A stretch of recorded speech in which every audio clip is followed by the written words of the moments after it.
Hey, welcome to Critters in Taiwan, a D&D podcast about Critical Role, where a bunch of nerdy-ass voice actors sit around and play Dungeons and Dragons. Nailed it. I'm Ben in Kaohsiung. I am Tim in Taichung. And we are Critters in Taiwan. We've been off for a few weeks, yeah? Yeah, we've been off. We've been off for a couple of weeks. I've been in the Great White North. Yeah. Visiting family. That guy over there, the rents and... That guy over there is still dealing with jet lags. We're gonna power through this though. But yeah, it's good to see you again, man. Good to have us back. Yeah, dude, it's really good to see you too. Also, I'm in quarantine right now. Taiwan still does the quarantine thing, so I'm in house arrest for 10 days. Yeah. But we'll power our way through this and see if we can get through it. So a couple of just some housekeeping stuff to get through. This is all about Critical Role. So if you haven't caught up with Critical Role, Campaign 1, Campaign 2, Campaign 3, and all things Critical Role related, come back later when you're caught up, because we're going to be spoiling everything. Yeah. Yeah. So we talk about everything, all the Critical Role stuff. Yep. Everything. Everything. This also might be some salty language, some Marquesian. Yeah. He's a little better at taming the tongue, but I throw the fucks in all over the place. This guy over here all the time. Yeah. Wait, which way did you point? This way. The other way. Where there I am. There I am. I'm on that side. Oh, there you are. You're over there. There you are. All right, gotcha. Good. I should flip my camera actually, because of this body language. I'm like facing away from you. I should switch it around so I'm looking your direction. You're the. As Laura would say, this body language says we're gonna get a divorce. You up there now? I should be. Well, the mic is facing this way. It's just my discipline. I'm just the one that's fucked up. So we missed a couple of weeks. Well, we didn't miss the episodes, but we missed a couple of weeks because you were finagling with the old conversation on pause for a couple of weeks. Yeah. So we missed episode 20. We missed episode 21, and now we're back with. Oh, and then they did the Stephen Colbert Red Nose Day one shot, which was fun. I enjoyed it. What a quick little detour off that. What did you think of it? I liked it. It was great. Yeah, it was exactly the same as the first Red Nose Day that they did. A real simple little one-shot adventure that was better. A little better because he had a couple of sidekicks, right? He had Marisha Ray as Bo and Sam Riegel as Not, and Ashley Johnson as Yasha. Which was Laura. Jesus. Which was fun. It was neat. And they reprised their roles in those characters at level 5, which was kind of fun. So there was a bunch of level 5 is one of my favorite. It's in my opinion that's the peak of those lower levels, because you're the first milestone, right? It's the first big milestone. Yeah, level 5. It's a big one. Like, so you get your second attack or something like that. Your second attack. All kinds of stuff happens there. Yep. A bunch of good stuff happens. Level 5 is a fun one. You've just got, but level 4 you get the bump up in ability scores, and level 5 you get to actually put them to use. So it's cool. I don't remember. Did they have a break in that one? I don't remember, because I was watching that when I was at the gym. I don't think they did, because it was really short. Wasn't that long? Only like a lot longer than the first one. Yes, it was under 2 hours though. So I don't think they did a break. I forget. Maybe they did. Hey, maybe. It was good though. I really like Colbert's great. Yeah, like his grasp of D&D is not as much as the other ones. Are you kidding me? But his grasp of fantasy is excellent. You can't see this right now, but it says running out of time. This meeting will end in 10 minutes. Upgrade now to remove the 40-minute time limit. Are you kidding me? They did it. And the time that we had off, they did this to us. I see it. It says 10 minutes. Yeah, that's cute.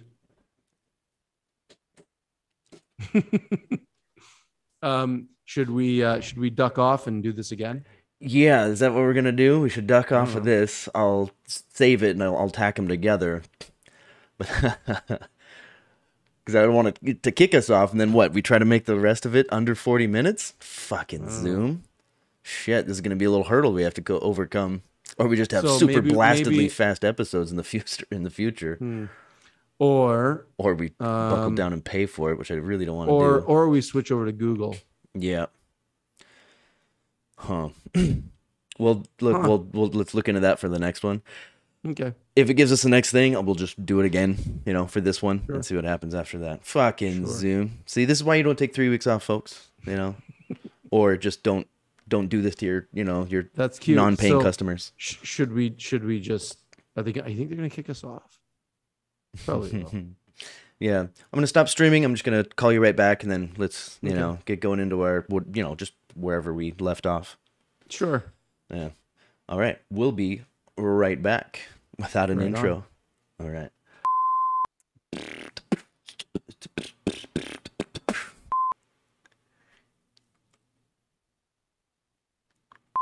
Oops. Oh, I didn't send it to him. Sent it to the wrong people. That's why. All right. There we go. Been sitting here for 5.5 minutes waiting for you to come back, and I'd sent the shit to my band boys. That's funny. I'm sitting here talking to the the live stream, just being like, yeah, maybe he's actually not in Taiwan. Maybe he's still in Canada and he fell asleep. It's possible. Yeah. Anything's possible. Anyway, we're All right. online already. So, Okay, cool. Right I'll on, just, right on. I'll just I'm here. splice the two together when we're done. Cool. Okay, so let's let's just get it right into it then. If we're on a time limit, let's just go. Got 34 minutes about. So See what happens. is it rollies time? Hey, let's roll. Let's roll. It's been a while. Been a while. There we go. All right. That's a 12. There we go. All right. I believe it's my first one.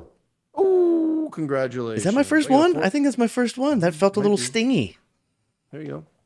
I got a 14. I put it over there, and now I got a 20. First. I'm going to. I had something to say about this episode. I got something to say. 20. This is episode number 22. We're talking about promise and potential. That's right. I never knew the name until you say it. Episode 21, which is I forget the name of it. Something Night at the Museum or something. I might never know because you didn't tell me. They leveled up at the end of 21. And they did. As we know, they rolled live, right, for hit points. They did. They always do now because that's a fun thing. But they didn't talk about what they were going to do. And right. Travis didn't know which one he was going to do. Right. Sorry. Two very interesting things happened. This is what I discovered when the episode first started, when I watched it. They went to level 6. And like I said earlier, level 5 is the big one, right? It's a big milestone level. At level 6, both Chetney and Fern multiclassed. At 6, they didn't multiclass before. No, Fern did. What did she multiclass into? They've been. Do we know? All been. Yeah, we do, because it says right on their. It says on their little profile thing. Oh shit! Okay. So Fern was druid through 1 through 5, and Chetney was blood hunter through 1 through 5, and then at level 6 they both multi-classed into drumroll rogue. Chetney wasn't rogue before that. I thought he had one in rogue. No.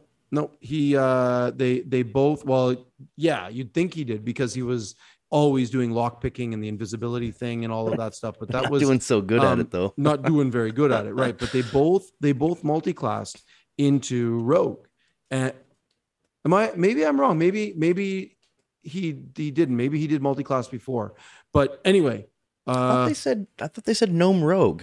Gnome. No. He was gnome. Yeah, he's a gnome. He was blood hunter all the way through. It was everybody thought he was a rogue because of the stuff that he was doing, but he was actually blood hunter. Fairly certain that's what he did. If not, I can go back and fact check that later. We'll do a thing next episode. But anyway, Fern going into rogue is kind of fun. It's weird. Yeah. A druid rogue fawn is odd. Like, it's a real weird combination. Chetney not so much, because it makes a little bit of sense for his little sneaky ass. But Fern is very odd. Now I believe it's 100% because of her sticky fingers. She wants to steal everything. And right off the hop, as a rogue, she gets expertise in one of her ability checks. And I'm convinced she put it in. She gets 2 expertise, actually. And I'm convinced, I was thinking about this, she definitely put one into sleight of hand so she can steal shit. So if you don't know, expertise means that you double your proficiency modifier for that skill. Oh, that's so right. There are tiers of that, isn't there? Right. Proficiency, so you are proficient and then expertise. Yeah. Is there anything above that? No, that's it. Because proficiency is double your proficiency modifier, which goes up as you go up in levels. So they're at level 6, so it's still +2. So that would give her proficiency. She'd be proficient. She'd be proficient in the skill, which would give her a plus. I think your dex is +2, and so she'd get a 2 and then a 4, so she would get a +6 in that skill. And then a plus.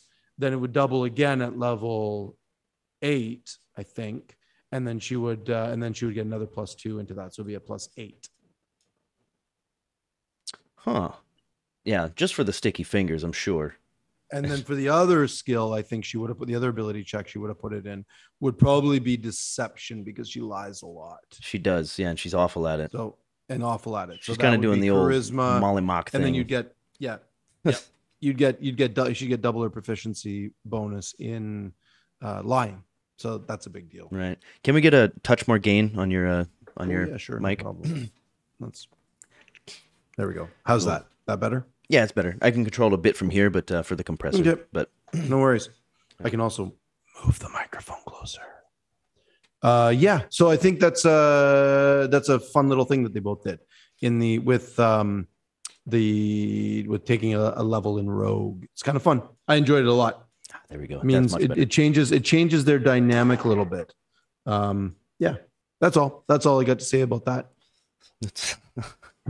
That's a Forrest Gump reference. The fuck is up with that? Yeah, it's nice to see where they're at. Like, do they update that like live? Like, is that it shows on the little profile thing in the bottom left corner as they scroll through they show the character art, and then they show all their ability scores, and then it shows their hit points and armor class and level. Right. Level and class. Class. Right. So with all the other ones like Orm, it says fighter, battle master, I think. The question is like when they rolled when they said, all right, and everybody leveled, did they do it? Did they update it that moment? I know they couldn't with Chetney because he was like, I got to make a decision. Yeah. No. And actually, Ashley wasn't even at the session last one because she had the vid. She got the vid. So, yeah. Oh, actually, you know what? I'm going to use that as a nice little segue to a little counterpoint. Counterpoint sounds so negative.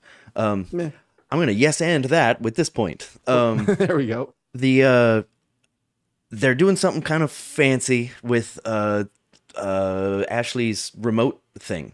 Oh, like, I know. It was either really she's on the same system or she's recording from home and she sent that recording to them so they could she sounds like she's there. Yeah, like I'm listening in headphones really and she sounds like she's with everybody else. There's no delay, no nothing. And I think this is one of the luxuries they have about pre-recording the episodes.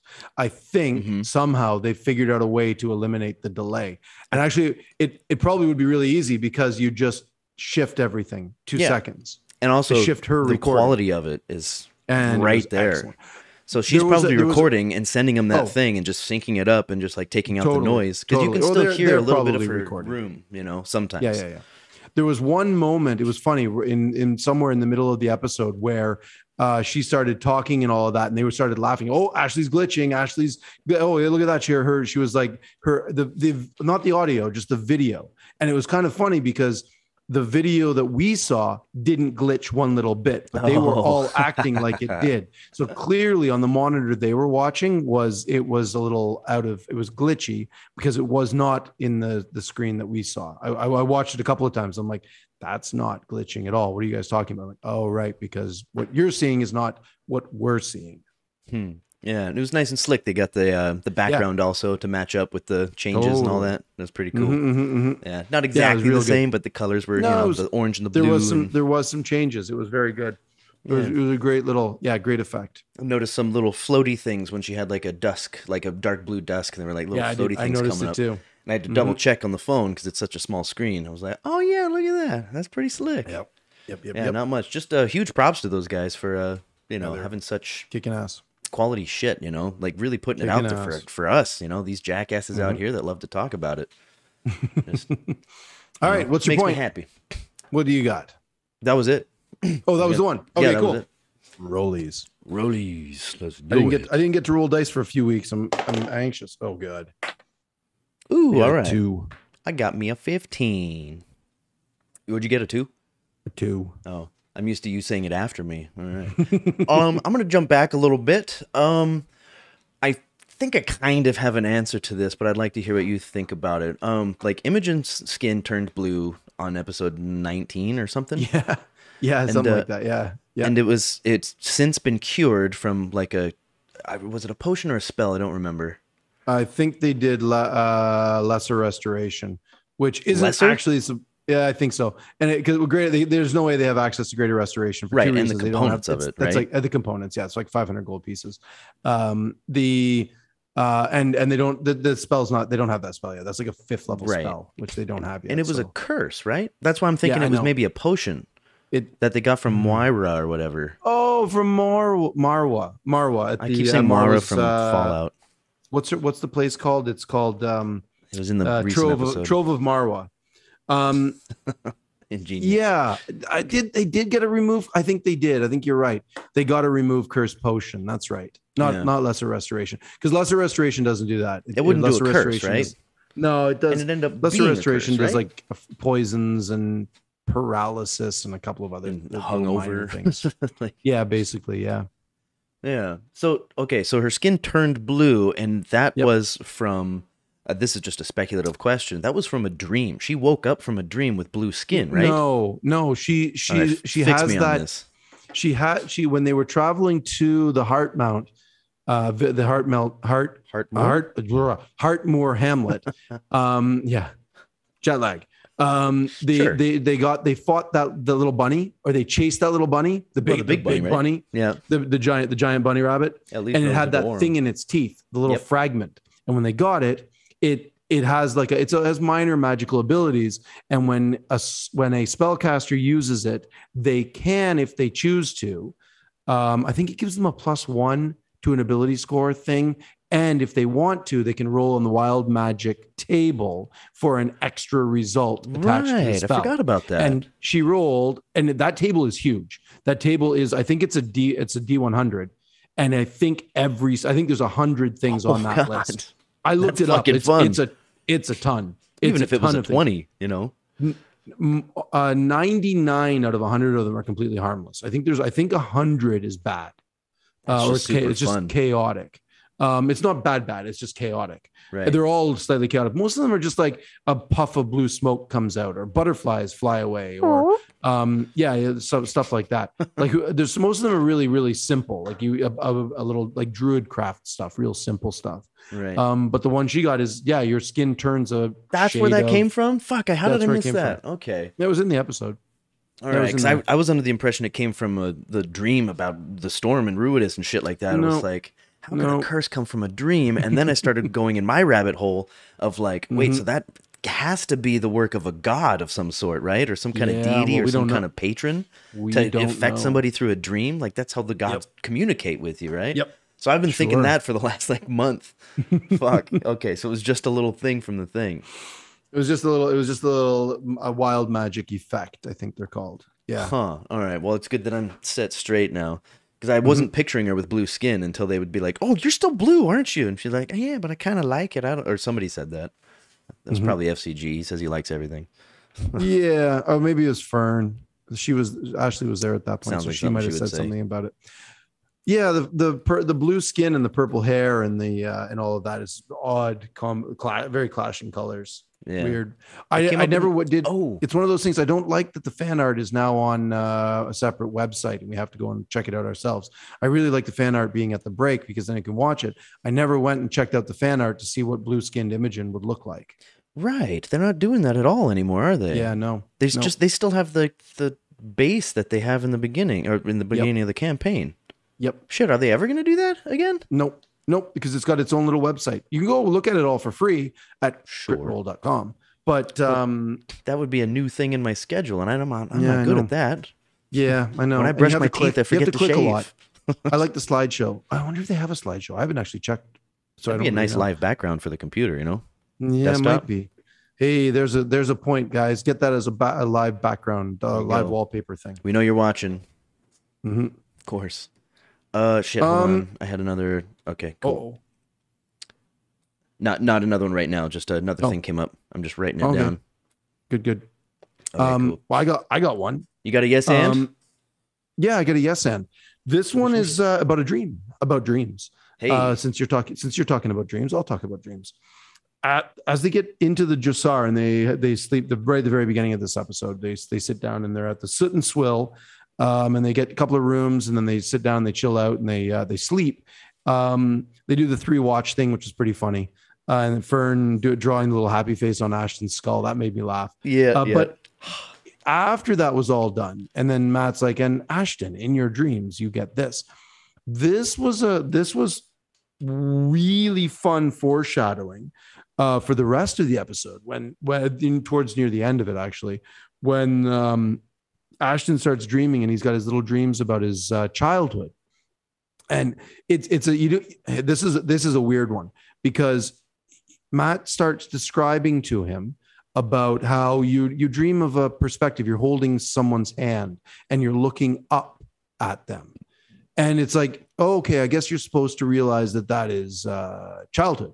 It's Ashton's when he was a kid, and he's having flashbacks of his memory. It's my first thought. And then he's like, then you flash to a dark place and you're sneaking through a dark building and you're looking for things and you recognize the Hexham Manor and something blah blah blah, and then he flashes to Milo over top of you fixing your head and, oh, you're awake, those kinds of things. Oh, you made it. Or is that the same sequence?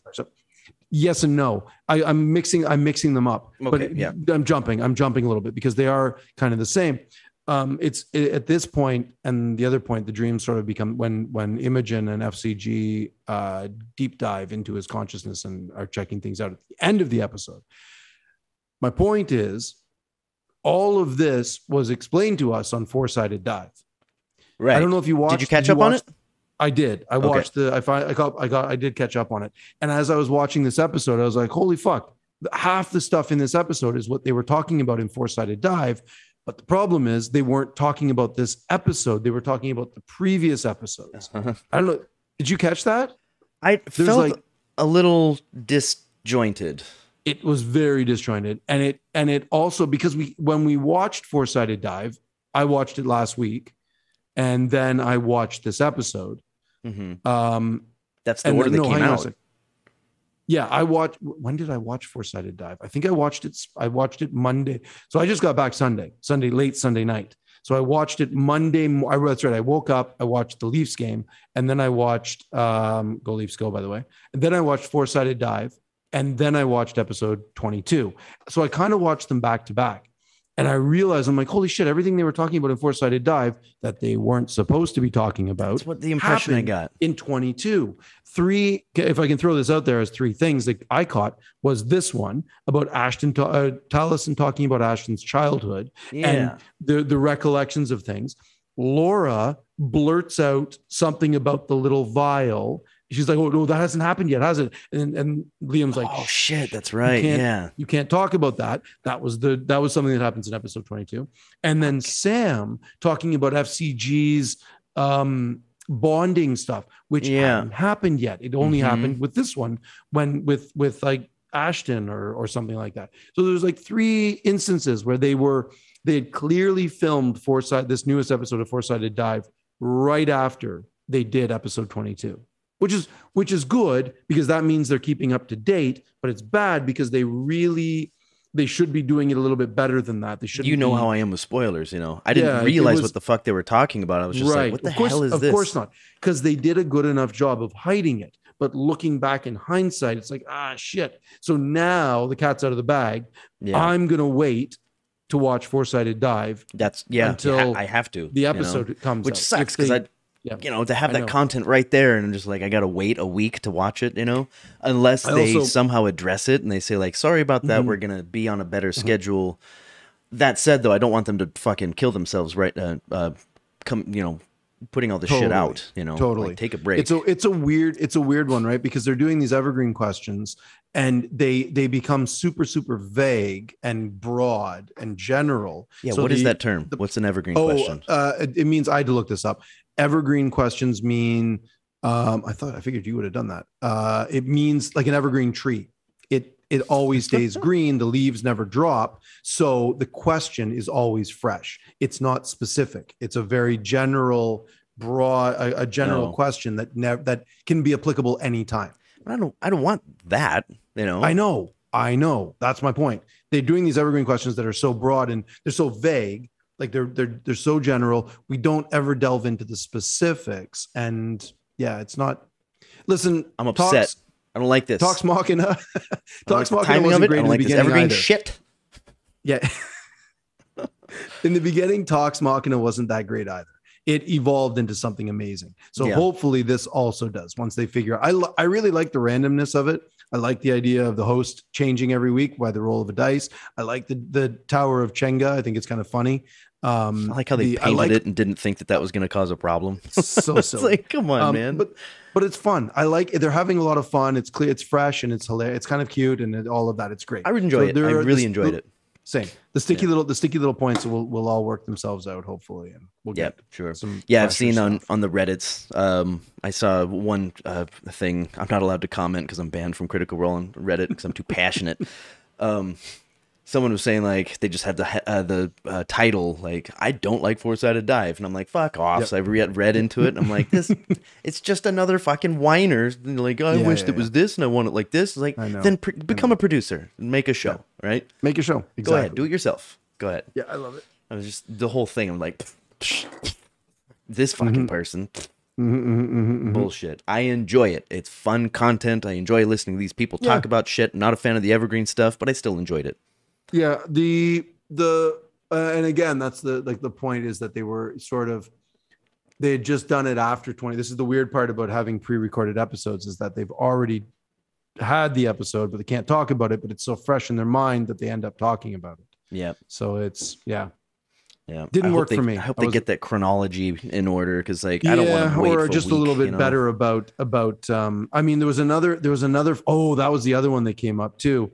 At some point, when they at the very end of this episode, I wrote this down. When they go to the Crook house and they walk in, and Ashton has a little conversation with Annie. She's lying on the couch, and they're like, "What?" And it's like blah blah blah, the back and forth, a little zip, and they all laugh about it. And Marisha says, "It was just two things each." Hey, it was just two things. Where you been? Where you been? Yeah. That's it. Out, in, okay, and then they go on. They all laugh, and Marisha's like, "Oh, that's the most punk conversation I've ever heard." And instantly, that I was like, "Right, you guys had a punk conversation about Ashton at Foresight and Oh, fucking hell, come on!" and I was like, "That's but that's the only time." Even though I didn't catch it, I still hate it. Ashton was never referred to. Taliesin never referred to Ashton as punk before. He clearly is. He's. I feel like I remember something. They're talking about like SLC punk, and like they may have talked about Matt Lillard a little bit. That came up somewhere. It might have been on Reddit, but I thought it was in the show.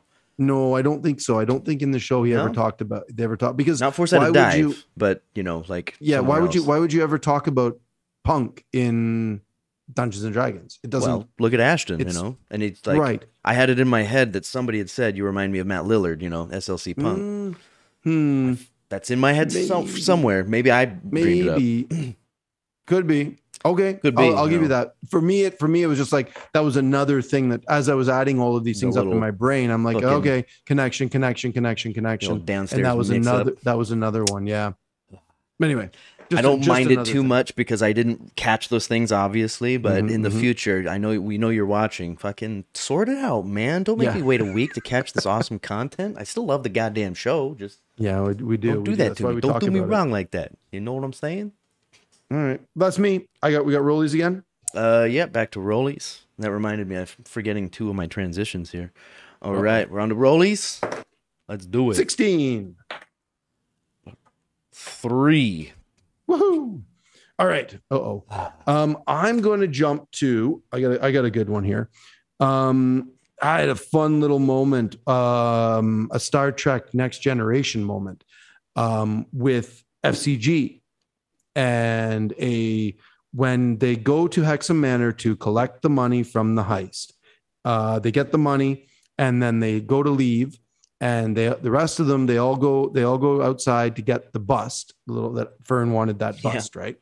And so they go to take it out, and it was fucking hilarious. And Jana Hexham says, "Hey, can I spend a minute with your little robot here and check it out?"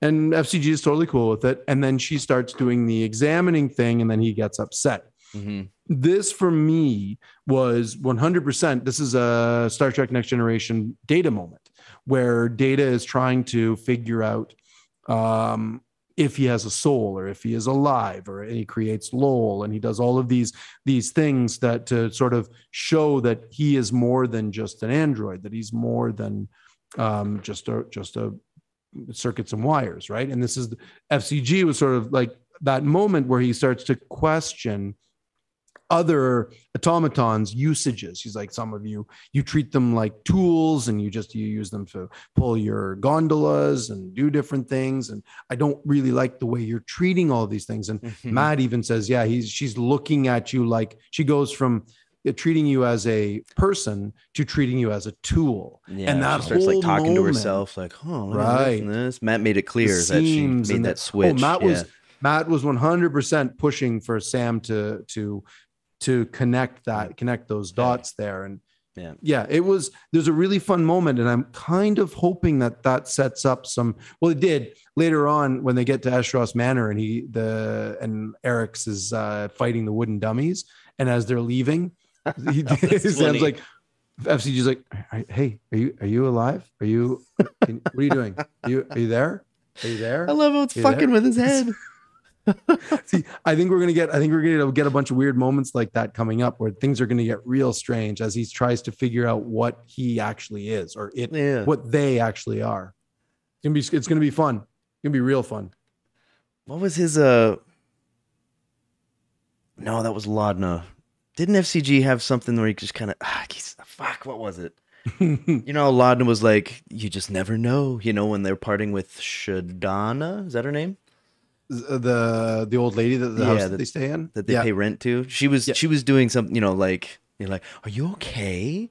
It's so nice to meet you. And and she's like, but you never know, because she's just treating death like it's nothing, and they're like, they're all saying like, Laudna, stop, you're being rude. Like, yeah, she's old, stop telling her. That's right. Didn't FCG do something like that also? He can be like the blunt sweetheart, right? Because he just doesn't know better. They gave FCG shit for, no, I think that was for Gianna. That was for Hexam when she was playing the violin. They said that she's like, oh, you that's an amazing skill to learn at your age, or something like that. Like, you're old now. Why are you learning to play the violin, or something along those lines? And then they give FCG shit for it. And then Imogen turns around and does the exact same thing to Eric's when he's practicing with his boxing with his weapons and stuff. It was a bunch of Shadana. Yeah, right. A lot of ageism going on in that show. Hey, they always hate old people, right? It's a running thing. Yeah. Right. End of campaign 1, they did the ultimate of killing the oldest, deadest person. Yep. Spoilers. I should say spoilers first. All right, what you got? Yes, and this is completely off the side, but something that just came up, especially because I'm a video gamer, and this comes up all the time in video games, is selling loot. Sometimes they get things that they just don't use, right? Yeah. And it never comes up in bartering, and it never comes up as cash in pocket, Like, it always seems like the value of it when you're selling, it's like a pawn shop everywhere they go. It's like, well, I'll buy that for 30, but if you bought it, it'd be 500, There's basically a standard rule in all D&D. It's been across the board almost for every edition that it's 50%. Okay. You might be able to get to 60 both ways. Yeah. You might be able to get to 60% on a good bargaining roll, but like in pretty much every edition of D&D I played, if you try and sell something back, it's 50%. So we're saying, like, if it's worth 100 gold, you would sell it for 50, but you'd buy it for 150? No, you'd buy it again for 100. Okay. Yeah. So like the purchase price is like the value. The purchase price is pretty much always the same. And then it's pretty much always 50% when you sell it back. Yeah. I just feel like you'd see a lot more of it in early campaign or early levels. Yeah. When I think remember back to campaign 2 when Caleb, in those very early levels, I think in like he was constantly broke because he was buying constantly paper and broke right. And then he was buy things and then he would go back and sell them back again, because he was trying to recoup some money. So that does happen a little bit. You tend in those early levels, and when you play D&D, you tend not to to sell a lot of things, because you spend money on it. It's, you're not going to get as much back for it. So you really sort of be smart about things and hope that you're going to use them a lot. And then by the time you figure out that you're never going to use those things, you're high enough level that money doesn't really matter anymore. I think that's where it falls, right? Yeah. Yeah. Mike, I've got old character sheets that have way too much inventory in them, but you have a bag of holding at that point, so it doesn't really matter. Yeah. You can just carry anything. Weight on that doesn't note become too, a is that a problem. pretty standard thing to show up in campaigns? The bag of holding. I mean, Yeah. at some point you got to Skyrim it, right? I would say by about level 5 or level 6, right about where they are, somebody is going to have bought one at one point. Usually, in many of the campaigns I've played in, it's the haversack. There it is. There's our 10-minute time. I was looking at this timer. It says 35. I was about to say, oh, maybe we're lucky. No. The handy haversack usually shows up at about this time. Remember, Jester had one. She got it painted bright pink, or Pumat Soul changed the color for bright pink for her. Yeah. So usually, and I mean, the handy haversack is it's 3 bags of holding. It's a main bag of holding and then 2 small ones on the outside. So it holds a lot of stuff. Yeah, it's pretty much a standard thing that they get. And they do have that that hole now. The portable hole. Yeah. This is an item I never thought I would see in Critical Role.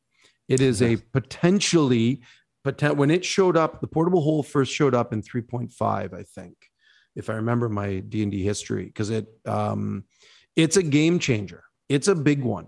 I'm surprised. There's a reason why Deck of Many Things, the portable hole, these guys, they don't show up very often. Ring of Invisibility. These are potentially game-changing magical items. The portable hole is a big one for a couple of different reasons. Because there's some fun engineering designs that break the game with portable holes, and I could get into them, but it gets detailed. Most DMs don't let you do it because it's just stupid. Yeah. I mean, my quick thoughts about it is like, all right, I love how Fern was just like, I jump in. You know? Yeah. She didn't really say it so definitively. She was kind of like, I don't know. She didn't say like, I jump in. She said something like, I want to jump in, I think is how she phrased it. And Matt was like, okay. And Fern jumps in. I was like, she didn't quite say it that way, you know, and he's, well, you know, Matthew knows what he's doing. And so it's not quite a bag of holding for anybody who doesn't know. It's just a thing, and she's in there. It's this big ass fucking room. You can't just think of something, reach in, and pull it out. No, it's like you got to go into that room and get it. It's a portable cavern. It's a 10 by 10 by 10 room. It's a 10-foot cube. He said it's a very big room. He said it was a sphere in the show, but that might be just flavor. It's maybe it's a 6-foot diameter circle, and then the room for D&D purposes for the DM's guide. It's a 10 by 10 by 10 cube. And it has a lot of shit. There was a funny moment there when Chetney was like, I'm just gonna go sleep in the hole, and Matt was like, do you sleep in the hole? I was like, no, because there's 10 minutes of air in it. Once it's closed, you get 10 minutes of air, and then you start to suffocate. Right. So there are consequences to putting things in the hole and then folding it up and disappearing. Perhaps it's just the lungs of a whale. Although there is a very, very, very low strength check to break out. If you were to throw something in there, like a living thing, and then close it, they can totally bust their way out of it. It's a very low strength DC. Low strength. Yeah, low strength. Like you need to be like a dog to break your way out. Like a child could do it. It's not that difficult. A teenager could do it. Do they have to access the hole? Like, do they have to get to you it? just like, have to, what if it's too tall? You just rip your way out. Okay, and when you rip your way out, this side over here, and just be like, I'm out. Something like that. I don't think it's that complicated. You just run and jump out and get out of it, and then you push your way out, and then you appear. You don't even like push your way out of the hole. You just appear next to where the hole is. Yeah, it's not that effective. I'd be interested to see that happen at some point. Totally. There are fun things. See how Matt colors it, you know, like you apparate, or it's like you go and you're there, or you like you come out like Ace Ventura out of the rhino or whatever. the rhino's butt. Yeah. This time we're saying 6 minutes here. Do we get another one, or how do we do this? I don't know. How do you want to do this? I should call you right back, and then we could do another roll back and forth. Let's do that. We'll clip this back in again. Right, we'll figure this out. I'll have to mesh these things together, which could be problematic, but That's what we got to do. I'm sure you'll figure it out. All right. Yep. I'll call you right back. Hey, there he is. He's back. We're back. All right. So shall we get another rollie and then call it? Because editing might take a little bit extra time tonight because I got to fucking splice 3 videos together. just so you know, Google Meet gives you an hour. Okay. Zoom's only giving us 40. We may have to purchase something for this. Yeah. I'm down with splitting the cost if that's what we got to do. It's all to rush ourselves under an hour. It's like we've gotten away with free shit for too long. Maybe the universe is catching up with us. Fucking Christ. Whatever. All right. I won that one, so that was my point. I think you're up. This is didn't I? Yeah. No, I gave my. Oh, you did too. Yeah, okay. It was off the side. All right. Let's do this. Rollies. Rollies, let's go. That's all right. 15. 2. Oh boy, man. 1, 2, 3, and a 15. Jeez. I know you're gonna want to talk about this one. I think it's a fun one. When they were talking with Lord Eric's Esteros, and he was explaining to them how his airship had returned from delivering Bertram Bell's ashes to Whitestone, and then he gave them the letter from Lady Vexalia. Yeah. What a fun little moment. Liam's little as they, because a few of them, Marisha got the letter, right, and she instantly realized what it was, and then she was like, as Laudna was like, I think maybe you should, to Laura, you should read this. Yeah. And then Imogen's like, or for Laura's reasons like, unknown. Reasons unknown. Nobody really understood. And I was sitting there going, what is... And then as soon as she started talking, I'm like, oh. Yeah. And then I started looking at everybody. And Liam was sitting there just going, la, la, la, la. Yeah. The look on his face. And then I noticed, I went and I started watching. I'm like, who doesn't realize? And it wasn't until the very end of it, when she said Lady Vexalia, Ashley's jaw dropped. She was like, "Oh, she didn't get it until then." She didn't get it until Laura said Lady Vexalia. It was really, really fun, really fun moment. I'd love to know what she thought it was, like who she thought it was that was saying those things, or maybe just not paying attention. I was a little more on Ash's side. I did go back after she said like Lady Vexalia and said like the fucking 20 adjective nouns, whatever in her title. But I got a hint of it. I thought it was gonna be fucking Dorian. So I thought like she was, when she started saying like, this is just how I imagine it sounds, you know, and then she started speaking like Vex. I was like, is that supposed to be Dorian? And then I went back before she finished, and then I heard the rest of it. And I was like, oh, Vexalia. So I was right there next to Ash. Nice. See, I knew it right away, because I was like, wait, Dorian didn't go to Whitestone. And then I was like, Whitestone. Oh, that's Bertram Bell's ashes. And then as soon as Laura started speaking in the voice, I'm like, it's Vex. Of course it's Vex. And then of course Vex, because you know, she's the basically the lady of Whitestone, right? There's the Grand Mistress of the Grey Hunt, or whatever it's called. The whole thing, I was like, right away I picked it up. I'm like, it's got to be. And then sure enough, it was Baroness of the first House of Whitestone. Was it always the first? I thought he said the third in the beginning. The fourth, fifth. Yeah, I thought it was not the first. Like, it's not the first house, or unless they're starting it then. No idea. Yeah. Right. Yeah, I was right there with Ash, and then I think it was Travis who was like, he said the same thing that you did. It's like, they didn't go to Whitestone. They went to fucking Emon or whatever, outside Emon. No, they went to Kymel. Kymel, yeah, which is just outside Emon. That's how I get it linked in my head.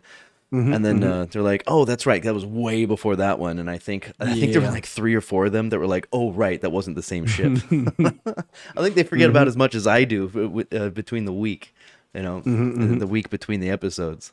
Oh yeah. It's like, I like on my Mondays or sometimes on Tuesdays, I'll go back and watch the half that I remember less, you know, and then I'll be like, wait, what the hell was on the other half? Ben will remind me. Like I'm not so good when I write it down, and I've got the notes in my phone. You know, I can write it down and I can remember it pretty quickly. But if I don't write it down, I'll just be like, what the fuck was that episode about?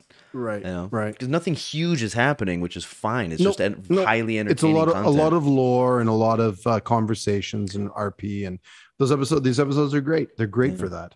I like it because like you and I are kind of opposite. I'm into the lore and the RP, you know, and like you love your battles.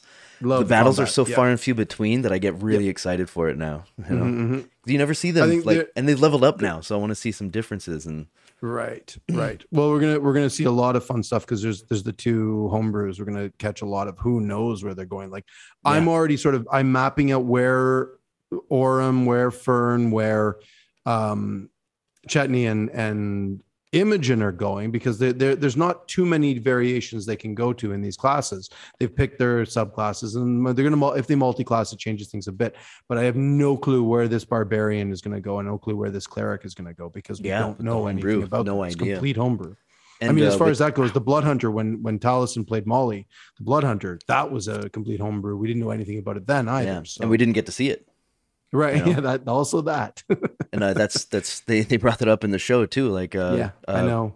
Well, somebody's got to finish a Blood Hunter all the way. Yeah. I mean, like, so like there was a little bit of not really backlash, but there's like, wait, you took a rogue level or something like that. It's like, we need to see Blood Hunter. Stop doing rogue. Right. We need to see this. Oh, you might be right. That might be where they did that. Why they did that. Yeah, I think that. Yeah, that's right. That's right. Like to choose which one, people are going to be sitting there like, I wonder if we'll ever flip a coin, because we want to see Blood Hunter, because we know Rogue, but you kind of need Rogue for certain things. Well, that's what we think, because we don't know what you get as a Blood Hunter, you know. Well, we do now. It's in the Explorer's Guide to Wildmount. It's I don't. The class is all okay. I've read through the whole class. Actually, when he, so this goes back to my other thing, when Travis took the level in Rogue, he didn't get to level 6 in Blood Hunter, and at level 6 in Blood Hunter, you get another Hemocraft skill, and then you also get what we saw Lucian do, was carve the brand on Ford's chest with his scimitar. Then he gets marked by that. That happens at level 6, and then it gets more powerful as you go, but you get that ability to carve a brand into somebody, which then you can keep on them, and it allows you to track them for as long as you want. You follow them. It's kind of like Hunter's. It's like a different version of Hunter's Mark. It's like a physical Hunter's Mark. Yeah. I mean, Blood Hunter. Blood Hunter's Mark. And also it does more, if you hit them, it does more damage to you, et cetera, or to them. It's basically a Hunter's Mark. Just, I mean, right? You do an extra D6 with Hunter's Mark, it's a reflavored Hunter's Mark. Yeah. If you're a Blood Hunter, makes sense, right? Can track them. You can. Man, like totally. What did you say? What level that was? 6. 6, 9, 14 and something. I forget. It's like every 6, 14 and something. There's it powers up through the levels. I just glanced at it but like today when I was looking at it. You can track them. You can't. I mean, Lucian could scry, right? But I mean, I think it's the same. Chetney's I think not it's going the to be same able to do that. You know, I mean, not right now. Not at this early level, but I think later on you can. I think that at that time you can follow them. You know where they are. You know how far away they are. There's a bunch of stuff that happens with that. Yeah. And do we know what Lucian was? I mean, he was Blood Hunter, sure. Did he multi-class though? I'm sure he did at some point. Yeah. He must have had something in Sorcerer or something, right? Because he had all kinds of spells and shit. Unless it was just homebrewed and just gave him some demigodly powers, or who knows? Yeah. I mean, Matt might have put him all the way up to level 20 or 25 or 30 or something, who knows, right? When he became that giant beholder thing, that whatever that flavor, that the final form was. You mean the final the final form is basically a giant beholder, right? Like what's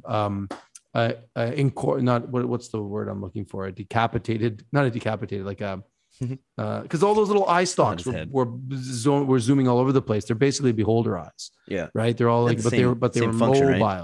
Yeah. Detachable eyes. Yeah. Reminds me of that King Missile song. Detachable penis. I was wondering if you knew that song or not. I only know that from King Missile, man. It was one of my favorites in high school. I only know that from Beavis and Butthead. Yeah. All right. What are we? Where are we? I lost track. I have a yes and I'm gonna go a coin here. Kind of. Oh shit! Do I want to do that one or the other one? One of them is just basically asking you a question. The other one is more conversation. All right, I'll do that one instead. You remember? I believe it was on this show that we're currently doing, and so many people are watching right now. is I had a concern in the first 5 episodes or something like that, where I was like, there's not a whole lot going on, but also a lot of information is getting put out there pretty early and pretty fast. I was getting a little worried that, is Matthew not prepared? Which is preposterous, right? Yep. But I had a real worry about it. Like, what if it's true? You know, and I'm looking at you like, you know, lay it to me easy, man. Make sure that I understand that it's Sure. he's gonna be Sure, fine. sure, He's got it under control.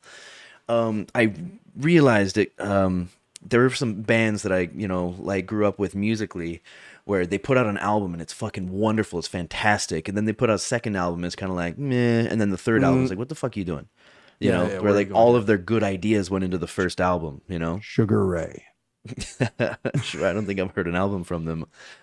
Oh, dude, their first album was super hardcore metal punk. Really? It was dude, go RPM, I think it's called. Never Go would have guessed download that. or listen to that album. It will And it's change your good? mind about Sugar Ray. It's good.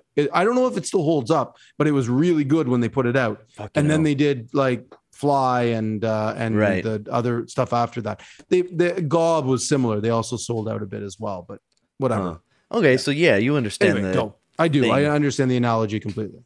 And yeah, I was worried that like, oh, campaign 1 and campaign 2, it's like, how many ideas can you have, you know? And like you see the recurrence of things where it's like, oh, if you want, I want you to do this, but if you can also embarrass them, it's like, oh, that was a callback from campaign 1, right? And Totally. it's great. And we talked about that in one of our episodes. Totally fine. I enjoyed it, and it's a great thing. Hey, it worked once, it can work again. Why not? Yep. And I started thinking like, oh, did they do their first 2 albums and now this is the 3rd album where it's like, well, there's no secrets anymore. You know all my tricks. You know, it's like I did all my good drum beats. I'm just like doing generic shit now. Sure. You know, it's an X fear. I'm still Okay. enjoying the show like a motherfucker, and I'm just that fear is gone. So the big part of this note that I've got written on my screen here is it's an X fear. Okay. Because Good. Yeah. For one, it it's- doesn't matter. I'm enjoying it No. anyway. And for 2, Exactly. there's so much stuff going on that I don't know anything about. Matthew's doing the slow burn, and other people are like throwing information out there. I think he put Marisha in check when she said, "Oh yeah, Lady Briarwood is my patron." It's like, whoa, it's like episode 4. What are you doing? Yeah. Well, I mean, shit, man. We got a ton of lore drop from Ashton here. Yeah. Like a ton of his backstory stuff popped up, and it's episode 22. I mean, you remember like the Jester was basically an open book by when she first starts talking about him in those first couple of episodes, and then like a week later it's oh yeah, the Traveler, he's my patron, and then you know, so we know everything about it until way later in the show when we find out that he's actually Artigan, but that was a whole other separate thing. Every character Artigan, forever Artigan, debate. Artagan. They say Artigan Tomato, so tomato. much in the first campaign. Second campaign, it's all Artagan. Artagan. Yeah, I think that Artigan. came from Artie. fucking Foster. You know, Who cares? because you know It's how he tomato, does on tomato. Tots. Yeah, sure. Putting the emphasis on different syllables is just fine. the grin There's spoon. no problem. You know, like Oh boy. Timothy All right. Tucker. Should we do another rollie and then call it? yeah. Did yeah, one more rollie and then we can call it. I'm gonna win this. I think one, I of got course. another one. I got Yeah. I got a few more things I could throw out. What is this? What did Yeah, I write I've here? got one last little. Oh yeah, no, I got a good one here. I got one. All right. Well, I'm gonna All win right. this one, so I mean, you know, Okay, don't get your sure. hopes up. I think I've won 3 out of the 4. Fucking 19, beat that motherfucker. Well, that's nope. I got a 6. Finally, all right. Hey, that was pretty even though. What was that? 3 and 2? Did we 3 roll and these 2. Not bad. Not bad. Okay. All right. This one. This is, I guess, now I know the word evergreen question or term. So this is an evergreen term. Asking you basically, do environmental buffs exist? You've got layer actions that give you poison, you know, and like lava comes out and spits and stuff. But I'm a video gamer. Sometimes you come across something and you open it and it goes ring, and you have plus 30% hit points for like the next 10 minutes or something. I don't think I've seen that in D&D yet. Does it exist? That's a Have good you question. ever seen it? Almost never. I can't.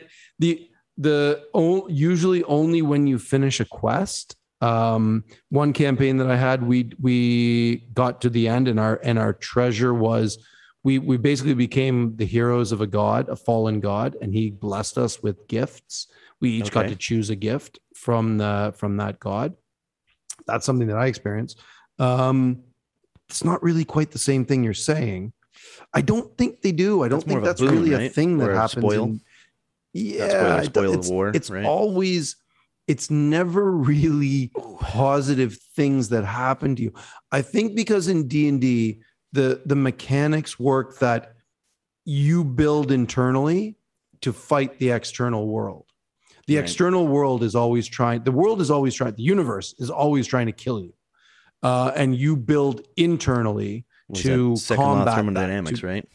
Right. That's everything sure. tends towards disorder. In D&D, it's kind of the same way. Like everything is trying to kill you.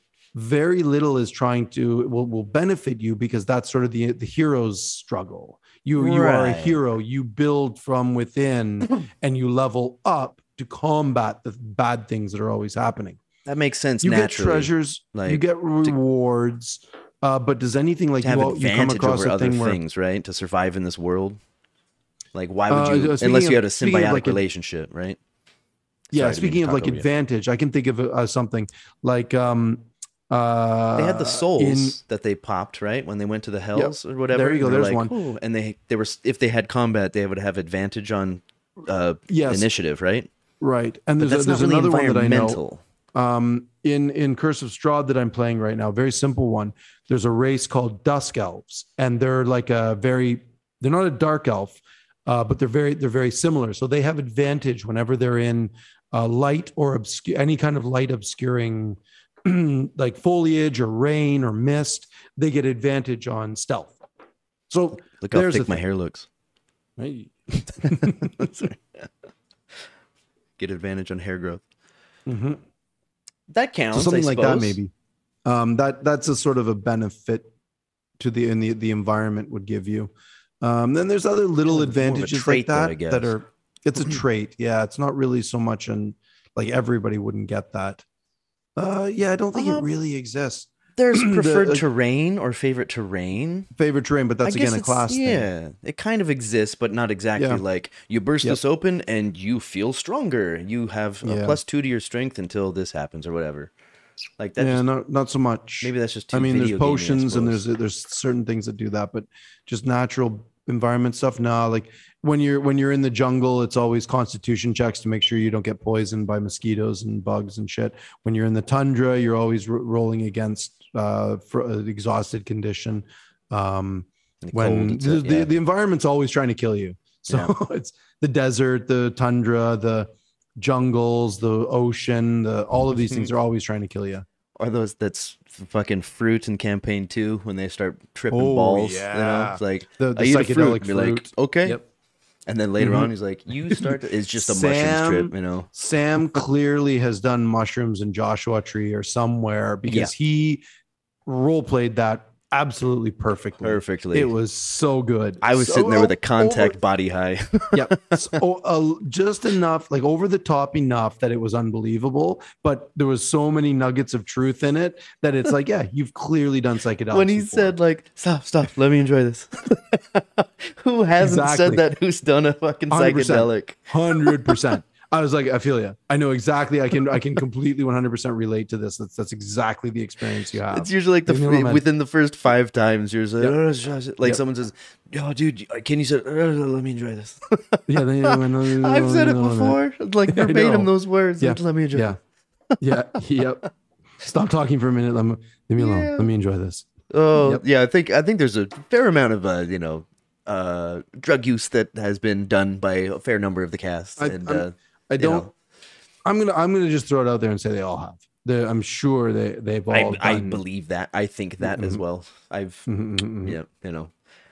Once you have the experience yourself, you can. It takes one to know one. Once you have it yourself, you can be like, you've done this before. You can't hide that. 100%. Hey, so I got one. Speaking of drug use, my yes end.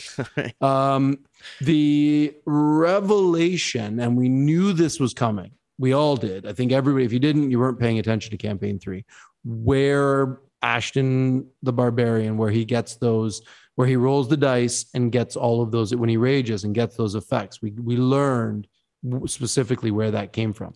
During the heist, when he opened that crate up and he pulled out that little potion, and you caught the reference, right? You knew where that you know. Yes, no, when he really? Sorry, he pulled up a crate and he pulled out a what? What is this? When I feel like I missed something. At the very end of the episode, when FCG and Imogen were doing the deep dive into his dreams, into his memories, right? And the thing that he was clutching, and the thing that he was clutching, he put it in the mix. Right. He reached into the crate at Hexham Manor, pulled out this little vial of gray liquid, the gray potion. And then he was talking about Milo was saying you had this little okay, I may be confusing the two dream sequences now, because this may have been what happened at the very beginning of the episode when Matt was talking about his dream of the gray potion, and then I think I wrote the this deep down. dive. I know in the deep dive they were all listening, and he said you were clutching this thing. It was in the deep dive. It was in the deep dive. I wrote it down. And a gray potion. Yeah, Milo fixed Ashton. That's what I wrote down. Milo fixed Ashton with gold, brass, glass. He's like, I've had some gold, some brass, and I had this big chunk of glass that I was using. And what is that? It's I don't know. I just like to show what I'm drinking sometimes on stream. He said he had filled the hole in with gold, brass, a big chunk of glass that he was saving for something, and the gray potion that you had in your hands. Yeah. And as soon as he said that, everybody was like, oh, Dunamancy. That's Dunamancy. Right. They were all writing down furiously, and it's like, right, there it is. So Hexham is clearly, where the fuck is this coming from? Where is that?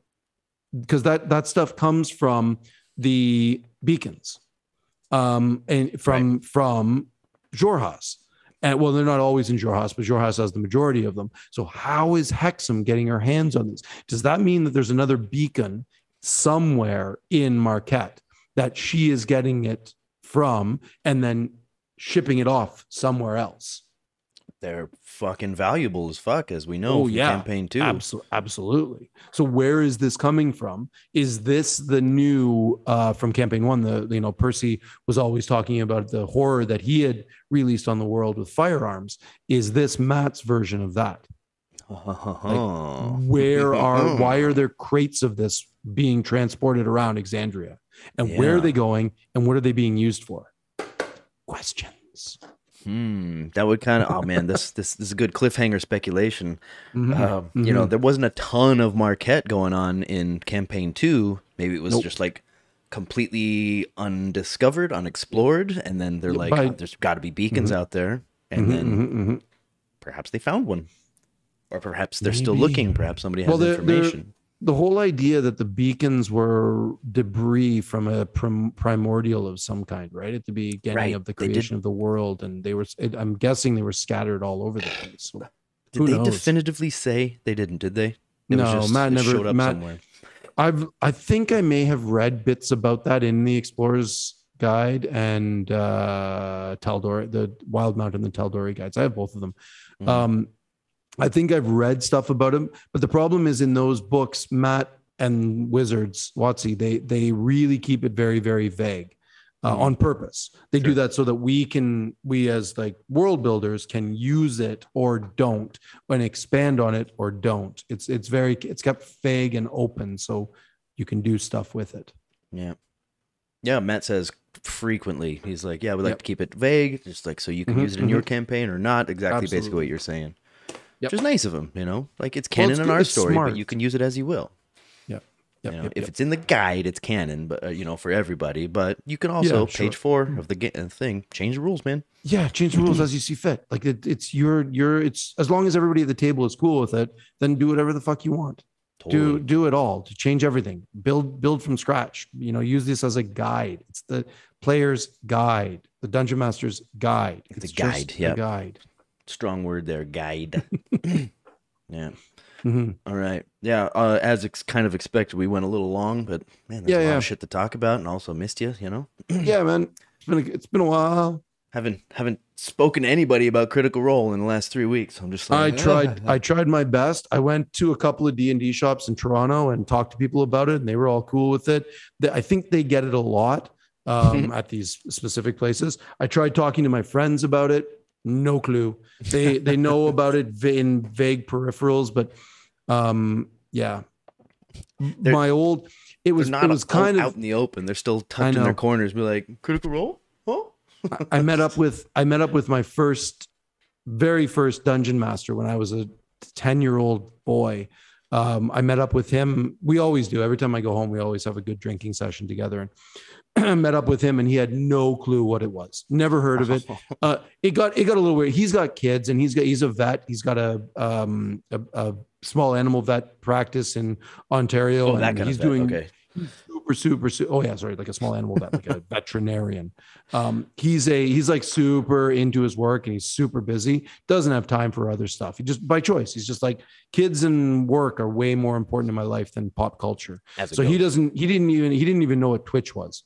I had to explain to him what that was. So it's like that's how out of the loop he is, but on purpose. He purposefully doesn't want to know about it. So had some nice, fun conversations. We reminisced about old D&D sessions when we were playing second edition back in the early 80s and mid 80s and talking about, like, just fun stuff like that. Like, it's weird that people don't really know in the West. Well, my friends anyway, or maybe that's just more telling about who my friends are. Maybe that's a good reflection on myself.